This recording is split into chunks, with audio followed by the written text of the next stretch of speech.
Assalamualaikum warahmatullahi wabarakatuh. Saya akan mereview sebuah buku yang berjudul Dasar-Dasar Metodologi Penelitian, penulis Toto Satori Nasehudin dan Budi Manfaat, edisi 2015. Bab 11, penyusunan proposal dan laporan hasil penelitian. Yang pertama, penyusunan proposal.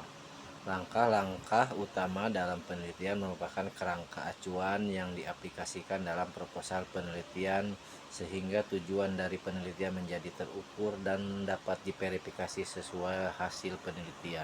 Bab 1, pendahuluan. Latar belakang masalah. Situasi yang menimbulkan masalah penelitian secara umum dan khusus. Kenapa masalah ini penting untuk dikaji melalui penelitian? Apa yang sudah dilakukan peneliti terdahulu terkait masalah ini dan menerangkan secara singkat variabel-variabel yang akan diteliti dan apa hubungannya. Menjelaskan konsep dan istilah-istilah penting secara singkat dan jelas, mengacu pada literatur terkini dan relevan untuk memperkaya pembahasan dan menjelaskan pemikiran awal peneliti terhadap masalah kerangka berpikir. Identifikasi masalah. Jumlah pertanyaan jangan terlalu banyak. Pertanyaan masalah harus relevan dengan latar belakang dan tujuan penelitian. Memilih pertanyaan berdasarkan relevansi, kelayakan sumber data, waktu, atau dana. Menyatakan pernyataan sesuai opsional agar terukur dan dapat diuji melalui data. Setiap pertanyaan fokus pada satu variabel utama. Menyusun pertanyaan berdasarkan prioritas dan hierarki yang logis. Pertanyaan masalah ditulis dalam bab tersendiri setelah latar belakang masalah. Pilihlah 5-7 pertanyaan masalah yang paling representatif untuk fokus penelitian. Pembatasan masalah fokus terhadap ruang lingkup penelitian. Variabel utama yang akan diteliti, lokasi penelitian, subjek penelitian, kerangka waktu pelaksanaan penelitian, sumber data utama. Perumusan masalah. Merumuskan masalah utama penelitian setelah pembatasan ruang lingkup, menyatakan perumusan masalah dalam bentuk kalimat pertanyaan, menggunakan istilah operasional untuk memudahkan pengukuran dan pembuktian. Perumusan masalah harus searah dengan tujuan dan ruang lingkup penelitian. Tujuan dan kegunaan penelitian. Tujuan utama penelitian harus terukur dan dapat diverifikasi melalui hasil penelitian. Tujuan spesifik harus mendukung pencapaian tujuan utama. Kegunaan teoritis menjelaskan kontribusi penelitian terhadap pengembangan ilmu. Kegunaan praktis menjelaskan implementasi hasil penelitian. Kegunaan kebijakan menjelaskan implikasi penelitian terhadap perbaikan program. Selanjutnya, landasan teori dan kerangka berpikir. Landasan teori menjelaskan secara rinci konsep-konsep kunci berdasarkan sumber literatur terkini, memberikan pengertian operasional setiap konsep variabel sesuai bidang ilmu, mengacu pada teori-teori yang relevan untuk menjelaskan hubungan antar variabel, tidak hanya mendefinisikan konsep tapi juga memberikan gambaran teoritis yang mendasari menghubungkan antara konsep-konsep dengan perumusan masalah dan kerangka berpikir. Kerangka berpikir lebih fokus pada hubungan antara variabel-variabel penelitian, menjelaskan asumsi awal berdasarkan teori dan penelitian terdahulu, menghindari menyajikan sudut pandang pribadi yang belum didukung oleh data. Penelitian terdahulu menjelaskan relevansi penelitian lain dengan fokus variabel dan kerangka berpikir penelitian ini, mengidentifikasi kontribusi penelitian ini dengan mengungkapkan perbedaan dari penelitian terdahulu, mengurutkan penelitian terdahulu berdasarkan tingkat relevansi dan kronologi waktunya, menyertakan sumber dan tahun terbit penelitian tersebut. Hipotesis penelitian diajukan berdasarkan kerangka berpikir dan penelitian terdahulu, menggunakan istilah operasional variabel sesuai definisi, menyatakan hubungan antara variabel secara spesifik, positif, negatif, tidak berhubungan, menambahkan besaran hubungan antar variabel. Metodologi penelitian, sasaran, waktu, dan lokasi penelitian. Menjelaskan sasaran secara rinci, misalkan jenis, jumlah, karakteristik populasi sasaran.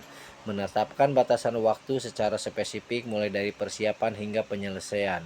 Menjelaskan alasan rasional memilih lokasi penelitian berdasarkan karakteristik masalah. Hindari menjelaskan keterbatasan pribadi sebagai dasar pemilihan sasaran atau lokasi.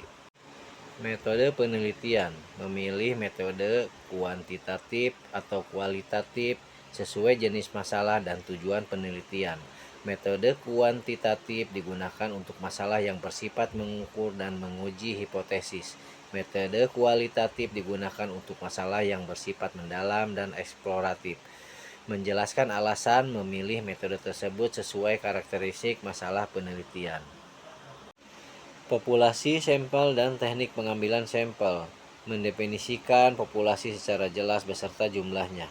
Menjelaskan teknik sampel yang tepat sesuai karakteristik penelitian. Menetapkan besar sampel secara pasti berdasarkan rumus yang sesuai taraf kesalahan. Menjelaskan alasan teknik dan besar sampel yang dipilih. Instrumen penelitian dan uji coba instrumen. Menjelaskan jenis instrumen sesuai metode penelitian, kuesioner, tes, wawancara, pedoman observatif. Untuk kuantitatif, uji coba diperlukan untuk kualitas data yang valid dan reliable. Untuk kualitatif, pedoman wawancara membantu pengumpulan data yang terarah, menyertakan indikator validitas dan reliabilitas yang akan diuji pada instrumen. Teknik pengumpulan data memilih teknik sesuai metode dan jenis data yang akan dikumpulkan. Untuk kuantitatif menggunakan kuesioner atau tes secara langsung atau online. Untuk kualitatif menggunakan wawancara, FGD, observasi, dan partisipasi. Menjelaskan tahapan pelaksanaan teknik pengumpulan data secara spesifik. Teknik analisis data memilih teknik analisis data sesuai data deskriptif atau kualitatif, inferensial untuk kuantitatif. Menjelaskan tahapan analisis secara umum dan spesifik sesuai data. Untuk kuantitatif jelas statistik, deskriptif, dan statistik inferensial yang akan digunakan. Untuk kualitatif jelaskan tahapan analisis, isi, atau tematik. Hipotesis statistik. Hipotesis statistik rumuskan jika penelitian bersifat kuantitatif atau menguji hipotesis. Hipotesis statistik merumuskan hubungan variabel secara numerik dan untuk diuji. Untuk kualitatif tidak perlu membahas populasi, sampel, dan hipotesis statistik. Identifikasi masalah dan pembatasan diganti dengan rumusan pertanyaan penelitian.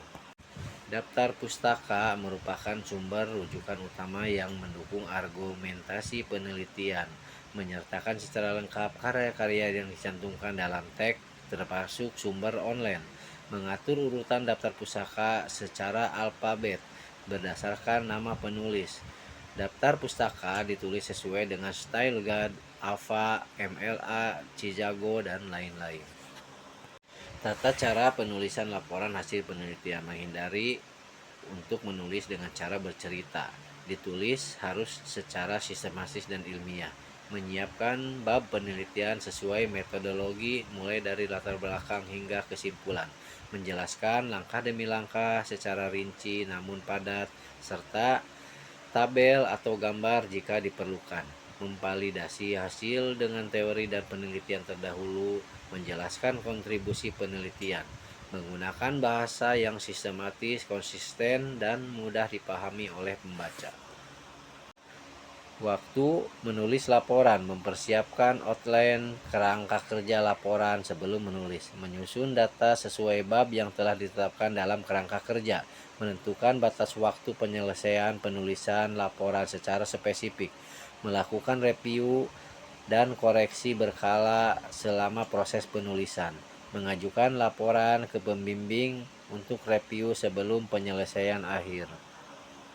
Format laporan mengatur komponen format sesuai prosedur metodologi penelitian yang terstruktur. menjelaskan isi setiap bab secara ringkas agar memudahkan pembaca memahami alur laporan, menghindari mengungkapkan unsur pribadi dan harus ditulis secara ilmiah berdasarkan data dan analisis objektif, mengatur daftar pusaka sesuai dengan style Alpha MLA Cijago, memformat lengkap laporan akan memudahkan pembaca memahami prosedur dan hasil penelitian.